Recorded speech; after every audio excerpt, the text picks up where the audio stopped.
This is Robert Thibodeau, MayflowerBookshop.com, and I'd like to share a couple things with you about the secret doctrine of Blavatsky's. And I'm just jumping in, I just opened it up. 3 distinct representations of the universe in its 3 distinct aspects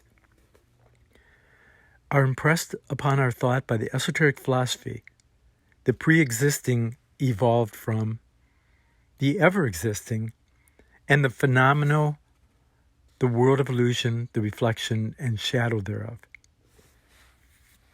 During the great mystery and drama of life known as the Manvantara, Man being like thinker, Van vehicle of Tara, the wisdom.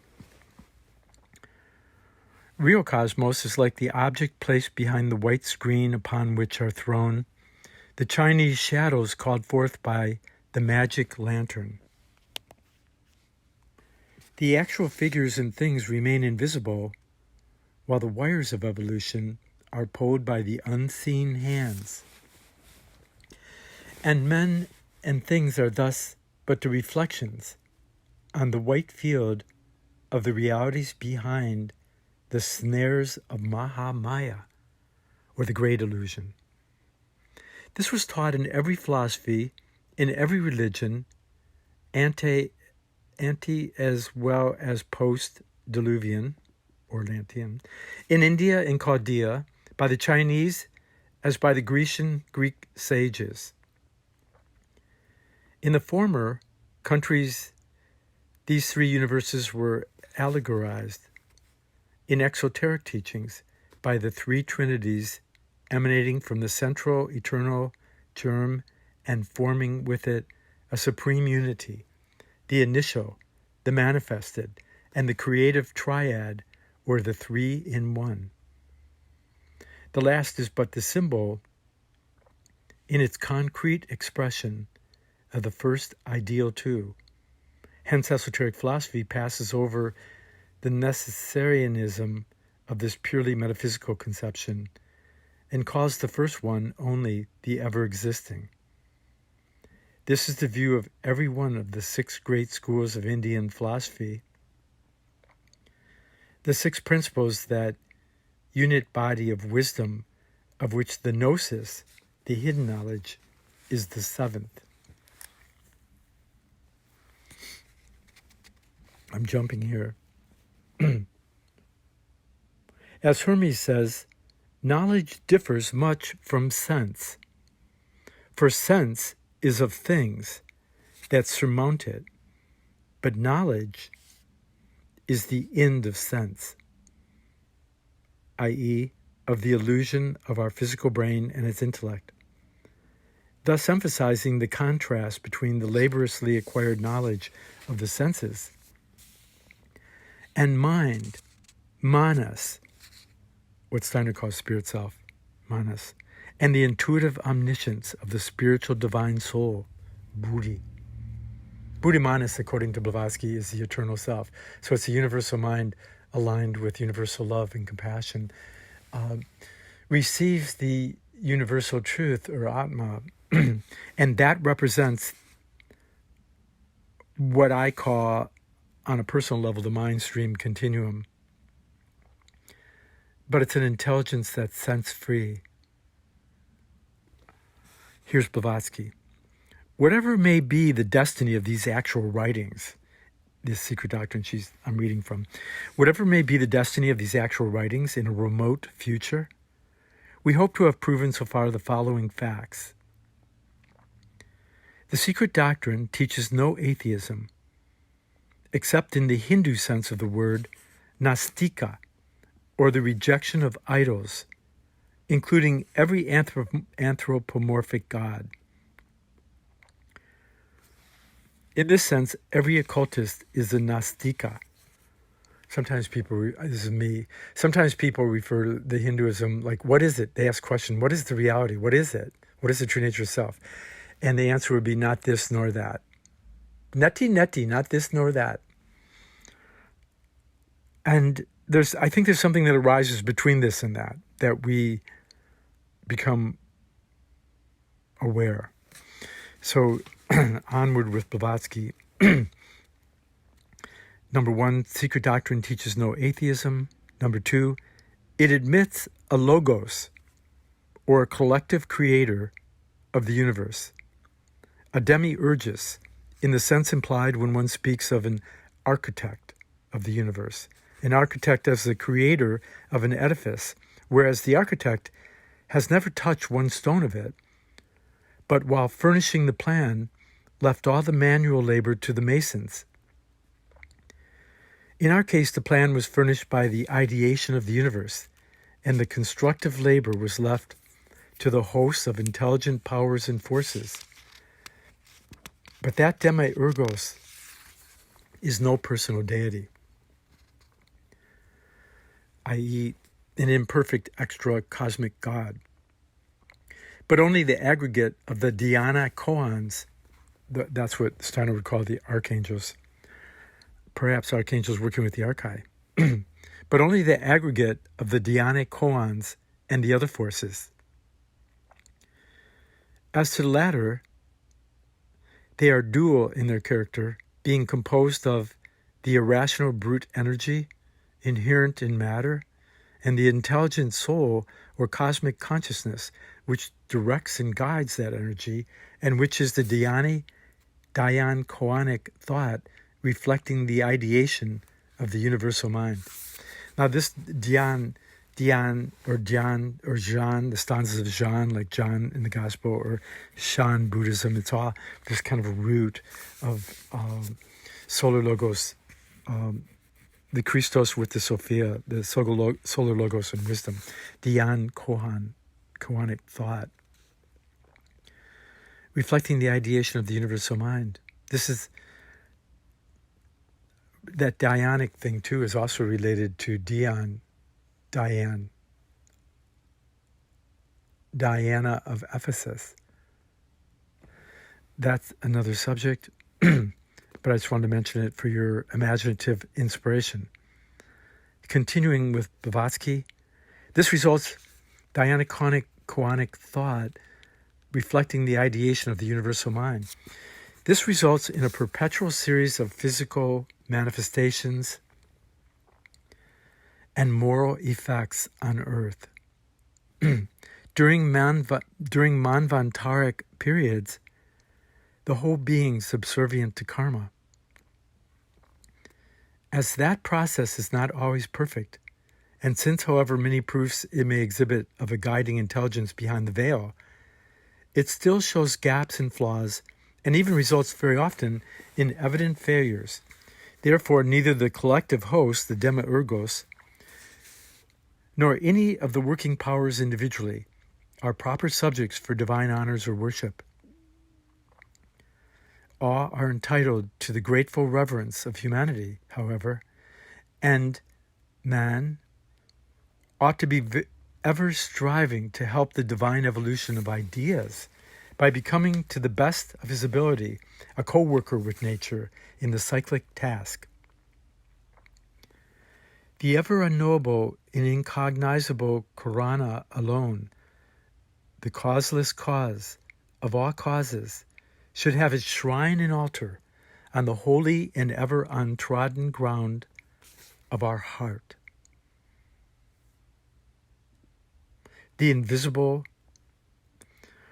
let's go through that again. The ever unknowable and incognizable Karana alone, the causeless cause, rootless root of all causes, should have its shrine and altar on the holy and ever untrodden ground of our heart, invisible, intangible, unmentioned, save through the still small voice of our spiritual consciousness. Those who worship before it ought to do so in the silence and the sanctified solitude of their souls. There's a little footnote here on the souls. Blavatsky says, when thou prayest, thou shalt not be as the hypocrites are, but enter into thine inner chamber, and having shut thy door, pray to the Father, which is in secret. That's Matthew 6 from the Gospels. Our Father is within us, in secret, our seventh principle, the Atma, the spirit man of Steiner, in the inner chamber of our soul perception. The kingdom of heaven and of God is within us, says Jesus, not outside.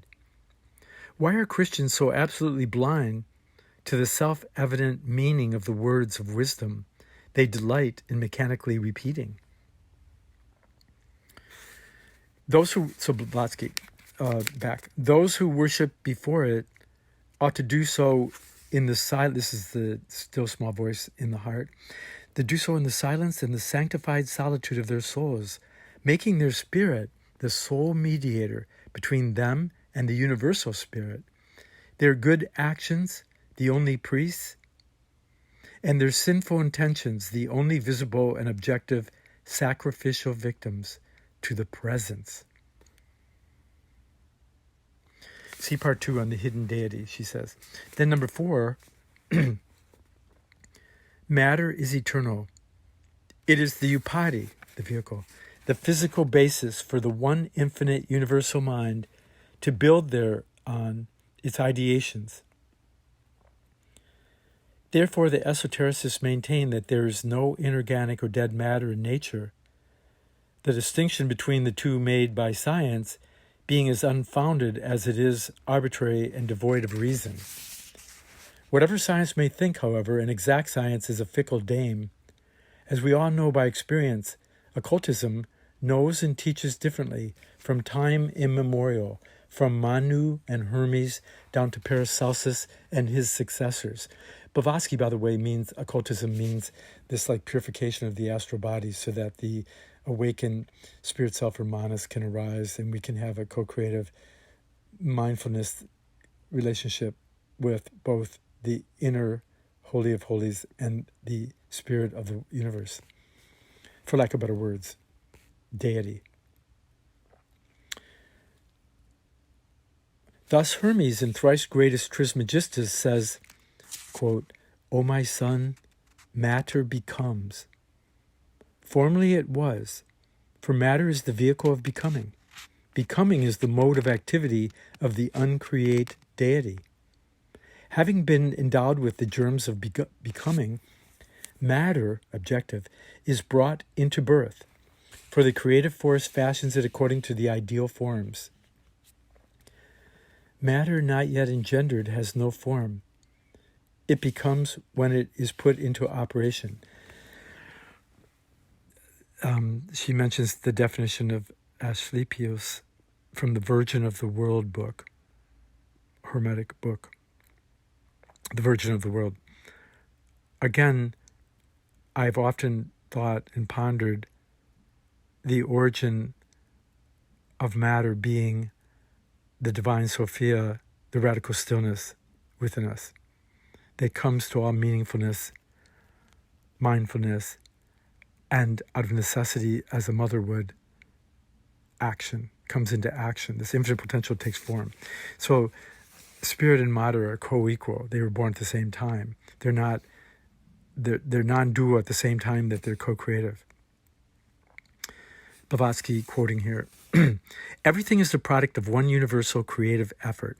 Everything is the product of one universal creative effort. And there is nothing dead in nature. Everything is organic and living, and therefore the whole world appears to be a living organism." That's a quote from Paracelsus, Philosophia, and Athenesis. Hartman's translation. Yeah, that book I just got in again at Mayflower. Oh, what a coincidence. Okay, number 5. The universe was evolved out of its ideal plan, upheld through eternity in the unconsciousness of that which the Vedantins call Parabrahm. You know, you can really think of Parabrahman as Parabrahmanas, right? Beyond the stillness and everything of is Manas. Okay, this is practically identical with the conclusions of the highest Western philosophy, the innate, eternal, and self-existing ideas of Plato. The innate, eternal, and self-existing ideas of Plato, now reflected by von Hartmann. The unknowable of Herbert Spencer bears only a faint resemblance to that transcendental reality believed by the occultist, often appearing merely as a personification of a force behind phenomena. I want to mention, she mentions this Virgin of the World book by Anna Kingsford, Dr. Anna Kingsford. An able translator and compiler of the Hermetic fragments, The Virgin of the World, remarks in a footnote, Dr. Menard observes that in Greek the same word signifies to be born and to become. The idea here is that the material of the world is in its essence eternal, but that before creation or becoming, it is in a passive and motionless condition. Yeah, that's that stillness I was talking about. Thus it was before being put into operation. Now it becomes, that is, it is mobile and progressive. And she adds the purely Vedantic doctrine of the Hermetic philosophy that creation is thus the period of activity, manvantara, of God, who according to Hermetic thought, or which according to the Vedantin, has two modes, God. Activity or existence, God, evolved, Deus explicitus, and passivity of being, pralaya, God, involved, Deus implied, implicatus. Both modes are perfect and complete, as are the waking and sleeping states of man. Fichte, the German philosopher, distinguished being as one, which we know only through the existence of Deity as the manifold, the one in the many, right? This view is thoroughly Hermetic. The ideal forms are the archetypal or formative ideas of the Neoplatonists, the eternal and the subjective concepts of things subsisting in the divine mind prior to becoming. The universe has evolved out of its ideal plan, upheld through eternity in the unconsciousness of that which the Vedantins call Parabrahm. This is practically identical with the conclusions of the highest Western philosophy, the innate, eternal, and self-existing ideas of Plato reflected in Paracelsus. The unknowable of Spencer bears only a faint resemblance to that transcendental reality believed by the occultists, often appearing merely as personification of a force behind phenomena, an infinite and eternal energy from which all things proceed, which the author of the philosophy of the unconscious has come in this respect only as near to a solution of the great mystery as mortal man can. Few were those, whether in ancient or medieval philosophy, who have dared to approach the subject or even hint at it. Paracelsus mentions it inferentially. His ideas are admirably synthesized by Hartmann in the Life of Paracelsus. As the Christian Kabbalists understood well the Eastern root idea, the active power, the perpetual motion of the great breath, only awakens cosmos at the dawn of every new period, setting it into motion by means of the two contrary forces, and thus causing it to become objective on the plane of illusion. In other words, that dual motion transfers cosmos from the plane of the eternal ideal into that of finite manifestation, or from the noumenal to the phenomena plane. Yeah, in the upper triangle, and then the six-pointed star below that, and the circle and cross below that, the true Kabbalah is a trinity. And in the upper triangle in my tarot book, the Fool, and then the Magician, who has a hand up and down as above, so below. And then to the left of that is the High Priestess. So when you see the triangle with the Fool, with the zero, see the nothingness goes into the duality of the active and passive, of the Magician, and who's like Hermes, and the High Priestess like Athena. Oh, I'm probably telling you too much. And then we go down into the seven below that, but we go via the Great Mother and Thoth in the Kabbalah, and we go to the Emperor, kind of the ruler of the lower worlds. But really, that six-pointed star is the combination of going in and out. That when you make the six-pointed star, there's going in and out line, and so that becomes the six archangels of the masculine and or active, and then the passive or the feminine goddesses, primarily the triple goddess, Hera, Athena, Aphrodite, the consort to Zeus, Hera, the mother, the adult female, feminine power, and then you have Athena as archetype of the hero, warrioress, wisdom keeper, comes out of Zeus's head, and Athena, the lusty, pure lust, passion for life, and virgin.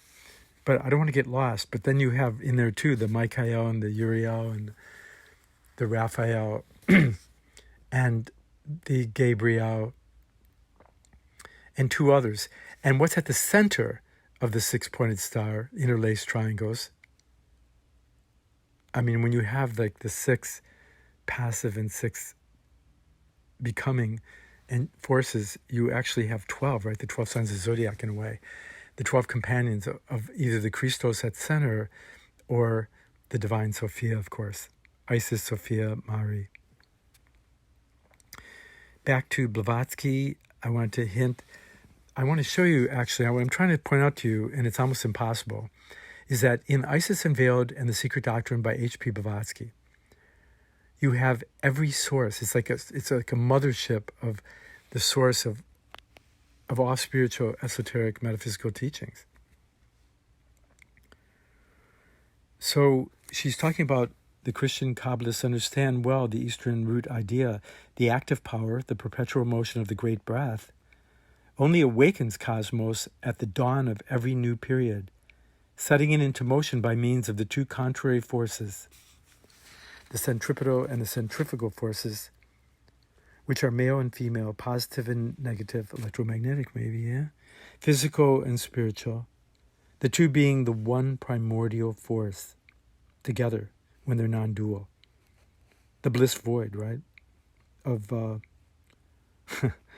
Robert Thurman's often exclamation, the bliss void, but of Tibetan Buddhism, of course.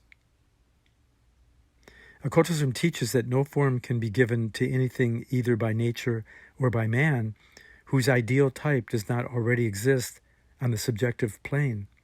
More than this, that no such form or shape can possibly enter man's consciousness or evolve in his imagination, which does not exist in prototype, at least as an approximation. It needs that inspiration, right? That breath, that great breath to move it, that ideation of the desire. Thy will be done, not my will. I'm adding there. Okay, so back to Blavatsky. Setting into motion by means of two contrary forces and thus causing it to become objective on the plane of illusion. In other words, that dual motion transfers cosmos from the plane of the eternal ideal into that of finite manifestation, or from the noumenal to the phenomenal plane.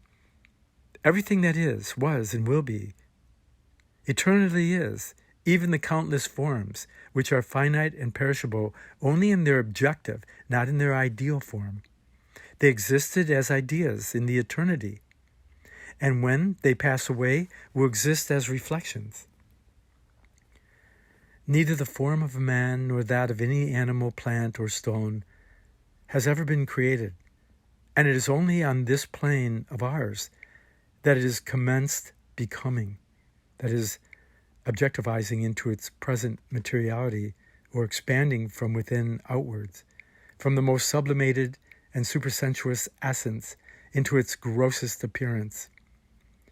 Therefore, our human forms have existed in the eternity as astral or ethereal prototypes, according to which models the spiritual beings were gods, whose duty it was to bring them into objective being and terrestrial life, evolve the protoplasmic forms of the future egos from their own essence, after which, when this human upadi, vehicle, or basic mold was ready, the natural terrestrial forces began to work on those supersensuous molds which contained, besides their own, the elements of all the past vegetative and future animal forms of this globe in them. Therefore, man's outward shell passed through every vegetable and animal body. Only the outward shell, get that. Because later the Lords of the Flame give us our intelligence in a Promethean kind of matter of the Christos, spirit of the sun, being the spark in our heart that awakens the intelligence of the heart, soul, spirit. If you caught that, keep going. Okay. Therefore, man's outward shell passed through every vegetable. Isn't this Outline of Occult Science by Rudolf Steiner? This is the Secret Doctrine by Blavatsky. It's cosmoconception by that guy who studied Steiner and left and printed that book, that Rosicrucian guy, Max Heindel. But that's another story. But he borrowed that whole book from the Secret Teachings. Steiner said that he had to put out Outline of Occult Science because Max Heindel published the notes, but he made some mistakes, so Steiner put out his. Okay, back to the Secret Doctrine, the little things that you may not have known.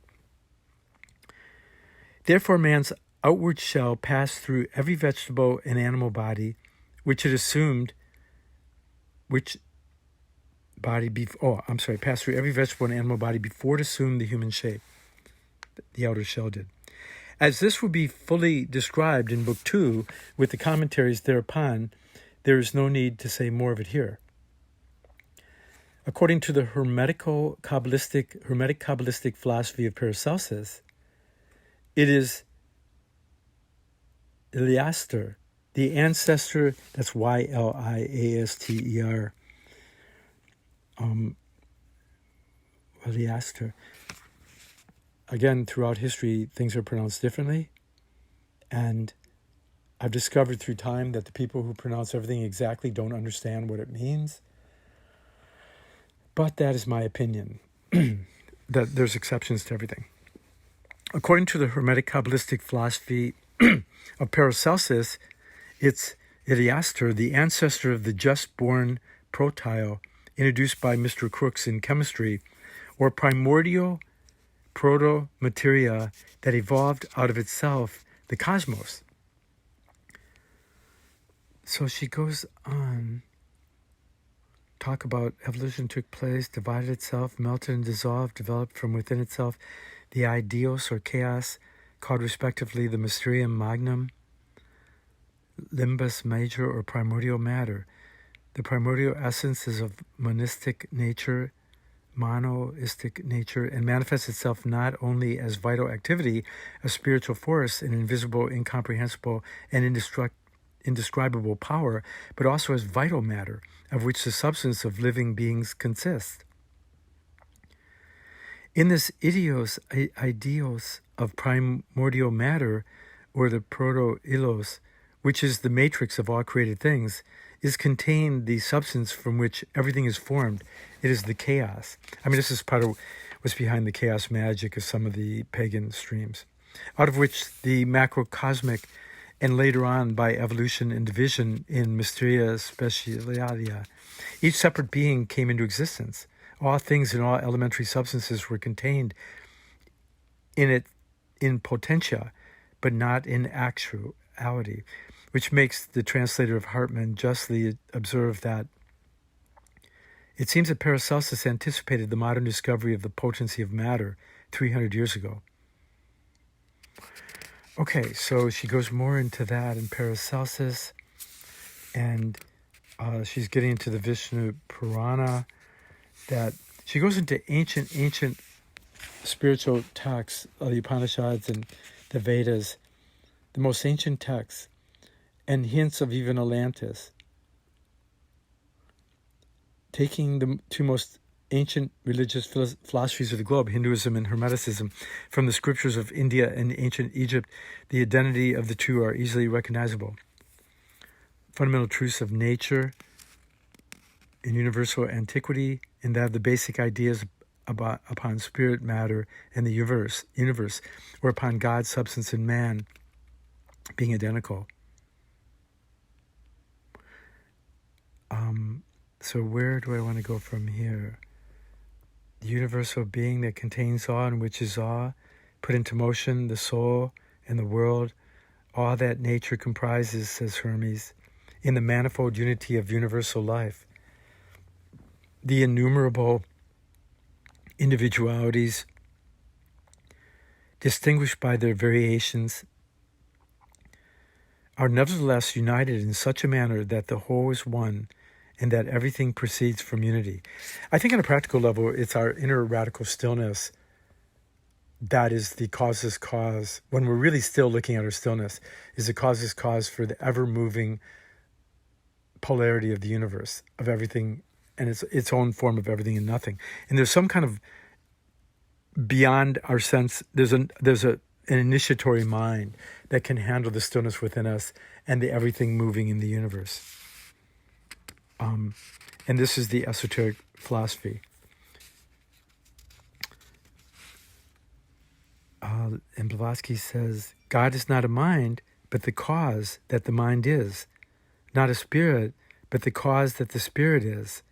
Not light, but the cause that the light is. That's from the divine Pymander of Hermes.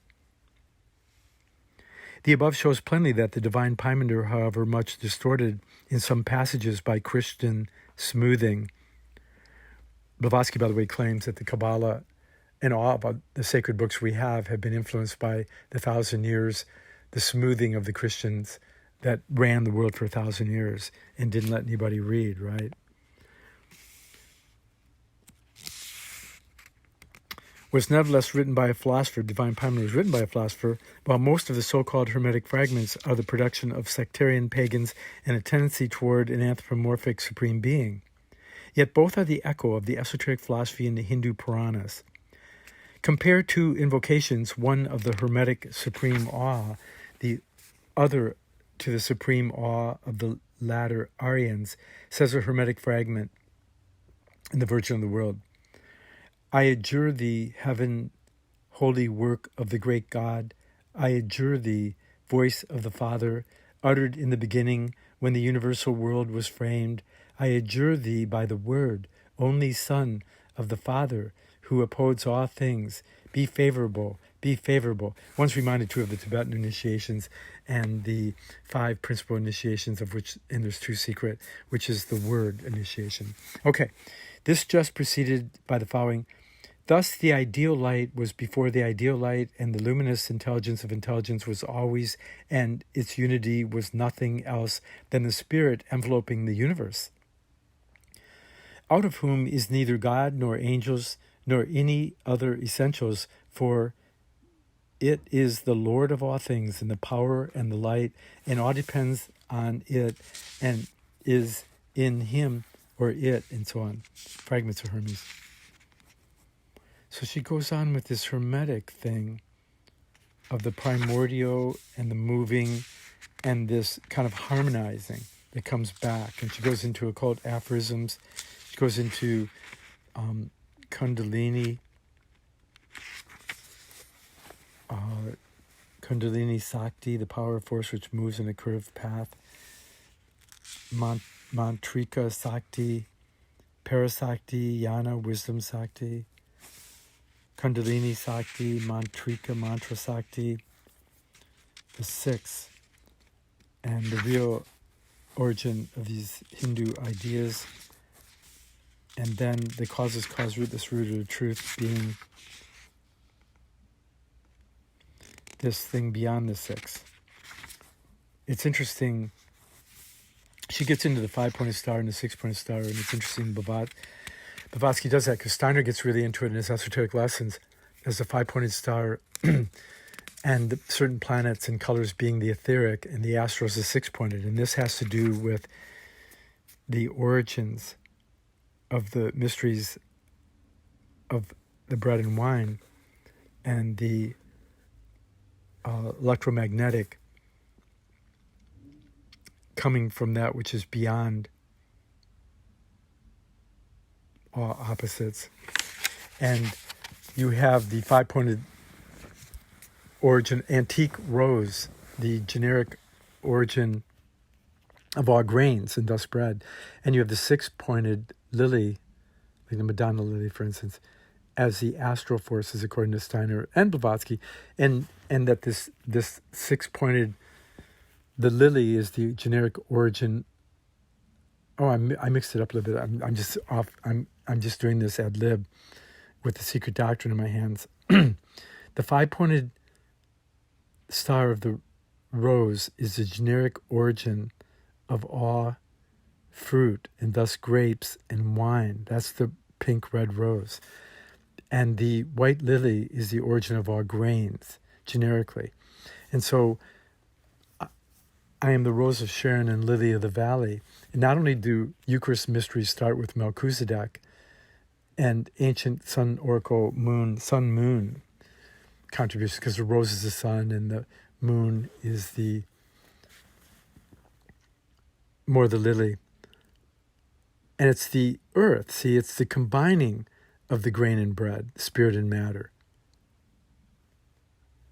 I am the rose of Sharon and the lily of the valley that Solomon says is a hint of this combining through the triple sun of the soul, Solomon, S-O-L, soul, sun, Om, Hindu name for deity basically, Om, the sun, and An is the Egyptian sun.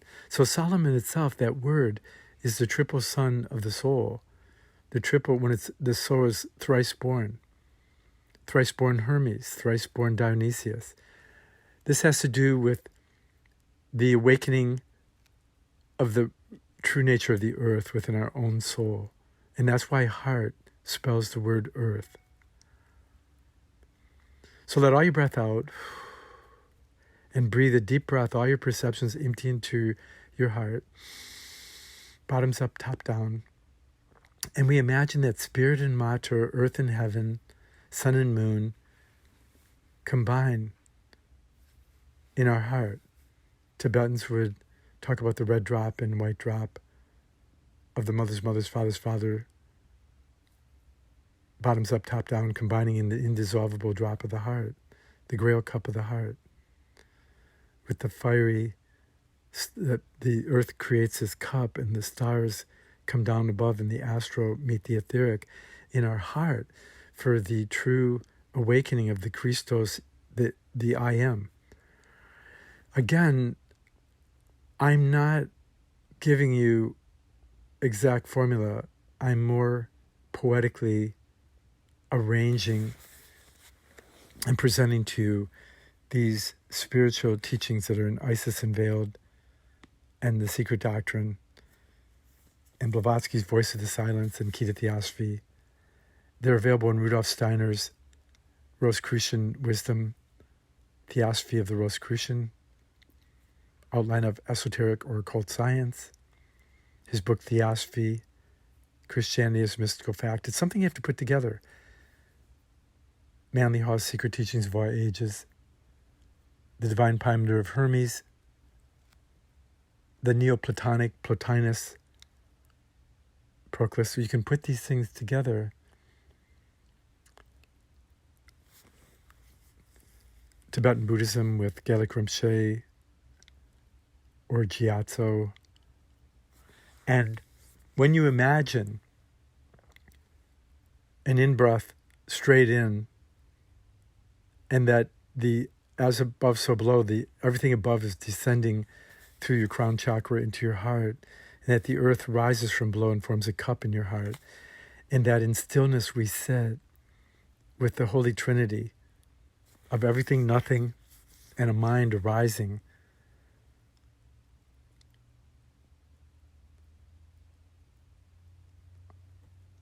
Steiner refers to creating out of nothing. And in our thinking, feeling, and willing, we re-enter the world with the sense of the good, true, and beautiful. And this is a meditation. It's something that one has to sit in stillness and find their own words for it. But it's also a sense of college or community.